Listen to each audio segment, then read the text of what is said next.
Panoorin ang video na ito.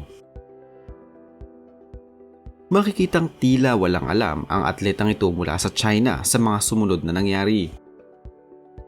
Hindi niya alam kung bakit kinakagat ng dalawa nitong kasamang nagkamit ng medalya ang kanilang mga medalya. Kaya naman ginaya na lamang niya ito para hindi magmukhang napag-iwanan. Madalas ay makikita ang mga tagpong ito sa tuwing magkakamit ng medalya ang isang nagwaging manlalaro. Kahit ang ating pinakabagong Golden Boy ay nakisama din sa trend na ito at kinagat ang ginto nitong medalya. Maaaring para sa ilan ay nakakatawa ito at hindi magandang pag-uugali, pero alam nyo ba na ang pagkagat sa medalya ng mga atleta ay may malalim palang pinag-ugatan at dahilan, at yan ang ating aalamin at tampok sa ating video ngayon. Sa kanya mula sa ating gobyerno at ng ilan pang pribadong kumpanya. Hindi din naman kasi matatawaran ang inuwi niyang karangalan sa bansa at hindi din ganoon kadali ang kanyang pinagdaanan makuha lamang ang karangalang ito. Pero isa din si Carlos Yulo sa mga kumagat ng kanyang medalyang napanalunan. Pero ang malaking tanong ngayon ay bakit nga ba nila ito ginagawa? Ritual nga ba ito o isang katuwaan lamang? Bawat atletang nagwagi ng medalya sa Paris Olympics, tila literal nilang tinikman ang kanilang tagumpay dahil kinagat nila ang kanilang mga medalya.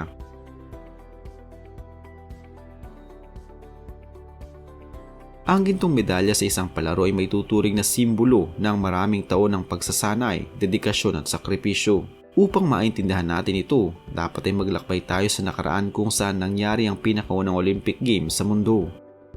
Noong panahon ng Ancient Greece, isa lamang ang nananalo sa kada event o sports. Walang silver, walang bronze at lalong walang ribbon. Kumbagay walang mga first runner-up, second runner-up, walang consolation prize at kung ano-ano pa. Iisa lamang ay tinatanghal na panalo at siyang bukod tanging kinokoronahan.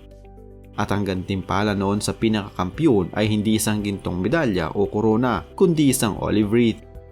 Si Aristophanes na isang Griyegong manunulat na kilala din bilang ama ng komedya ang nagtaka na kung bakit hindi lagyan o suotan ng isang nagkampiyong atleta ng kaiba at agaw tinging kasuotan. Siyempre, bilang ito ang kampiyon dapat ay namumukod tangi ito at kapansin-pansin. Ang sagot, ito ay dahil sa panahon na iyon, ang mga atleta ay pinararangalan hindi sa pamamagitan ng kung ano-anong kasuotan o palamuti, kundi ang karangalan mismong tatanggapin ito sa buong mundo. 1,500 taon ang lumipas, ang makabagong Olympic ay muling binuhay. Taong 1896, ang itinuturing na modern Olympic ay naganap sa Athens at ang mga nanalo noong panahong iyon ay binigyan ng mga silver medals habang bronze naman para sa mga second placer. Subalit noong taong 1904, ang mga nanalo sa Olympic ay parang nanalo sa loto. Tumanggap kasi sila ng mga medalyang gawa sa purong ginto subalit medyo may kaliitan. Nagtagal ang ganitong klaseng kalakaran hanggang mga taong 1912 na kung saan naganap ang World War I. Dahil na din siguro sa kaguluhan na tagawa ng mga yaman noong mga panahong iyon, naging mahirap para sa mga tagapangasiwa ng Olympic na tunay na gintong medalya ang ibibigay sa kampiyon.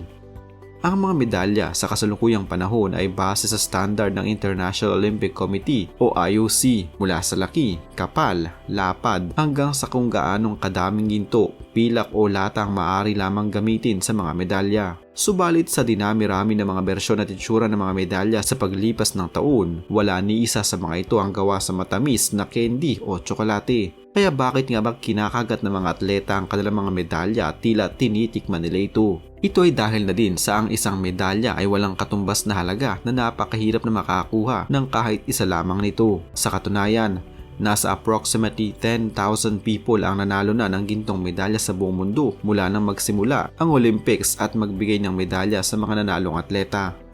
Ang pagkagat ng gintong medalya na naging isang tradisyon na ng mga atleta ay may simple lamang pala na pagpapaliwanag at ito ay mahihinuha noong unang panahon pa rin. Kung saan ang mga mamimili ay nagbabayad gamit ang mga gintong barya o coins. Upang matiyak ng mga negosyante na totoo ang binabayad ng kanilang mga parokyano, kinakagat nila ang bawat coins para malaman na ito ay totoo at purong ginto. Kung totoong ginto kasi ang kinagat ay tiyak na mag-iiwan ito ng marka na mga ngipin ng taong kumagat dito. Sa pamamagitan ng mga marka, malalaman at masisiguro kung peke ba ang isang gintong barya. At ang gawain ito ng mga sinaunang tao sa mundo ay tila ginaya din ng mga atletang nananalo ng mga gintong medalya sa Olympics. Pero syempre, sa panahon ngayon, hindi na purong ginto ang mga gold medals at hindi maaaring magreklamo ang isang atletang meron ito. Ang mga gintong medalya sa 2024 Paris Summer Olympics ay hindi man ganoon kalaki ang halaga sa pera, subalit para sa mga meron ito ay wala itong katumbas na halaga. Taliwas sa pinaniniwalaan ng marami at uunahan ko na kayo. Ang mga Olympic gold medal ay hindi gawa sa purong ginto na maaaring isangla sa mga sanglaan sa oras ng kagipitan. Para sa taong ito, sa Paris Olympics, ang mga gintong medalya ay gawa sa 523 grams ng silver at nakabalot lamang sa 6 na gramong ginto, habang ang mga silver medals naman na tumitimbang na mahigit sa kalahating kilo ay gawa sa purong silver. Samantalang mga bronze medals naman na may timbang na kulang kalahating kilo ay gawa din naman sa purong copper, tin at zinc. Subalit may ginawang pamunuan ng Paris Olympics para ang mga medalya ngayong taon ay maging natatangi kumpara sa mga tradisyonal na medalya sa mga nakaraang Olympics. Kumbaga ay ginawa nila ito ng pakulo para sa taong ito. Bukod kasi sa mga typical nitong mga sangkap sa pagkakabuo, nilagyan din nila ang mga ito ng maliliit na piraso ng iron mula mismo sa ipinagmamalaking Eiffel Tower ng Paris. Ang piraso ng bakal na ito mula mismo sa Eiffel Tower ay may tuturing na walang katumbas na halaga. Hindi na natin kailangang ipaliwanag kung bakit dahil alam naman natin ang simbolong pinaninindigan ng Eiffel Tower sa kasaysayan ng Pransya. Ang bawat medalya sa Paris Olympic ay may katumbas na halaga. Hindi kasama dito ang piraso ng Eiffel Tower na inilagay sa sentro ng bawat Olympic medal. Ang value o halaga ng mga gintong medalya ay nasa $1,027 o may katumbas na halagang humigit kumulang 60,000 pesos, depende sa palitan ng dolyar. Habang ang silver medal naman ay nasa $535 ang halaga o halos 30,000 pesos, habang ang bronze medal ay nagkakahalaga lamang ng $4.6 o halos 300 piso lamang. Depende pa din ito sa kasalukuyang palitan ng piso kontra dolyar.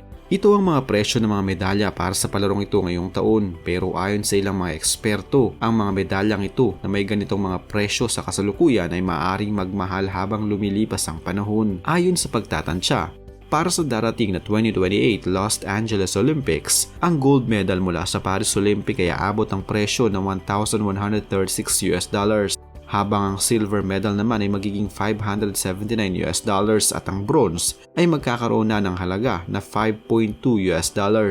Sa 2032 Brisbane Olympics naman, maaaring ang halaga ng gold medal mula sa Paris Olympic ay umabot sa $1,612 habang ang silver naman ay nasa $608. Samantalang ang bronze medal ay aabot sa $6 ang presyo. Kaya naman para sa ngayon, ang mga medalyang napanalunan ng mga atleta sa Paris Olympic ay magiging milyon na ang halaga sa mga darating na taon at marami sa mga atleta ang itinuturing ang mga ito bilang mga investments.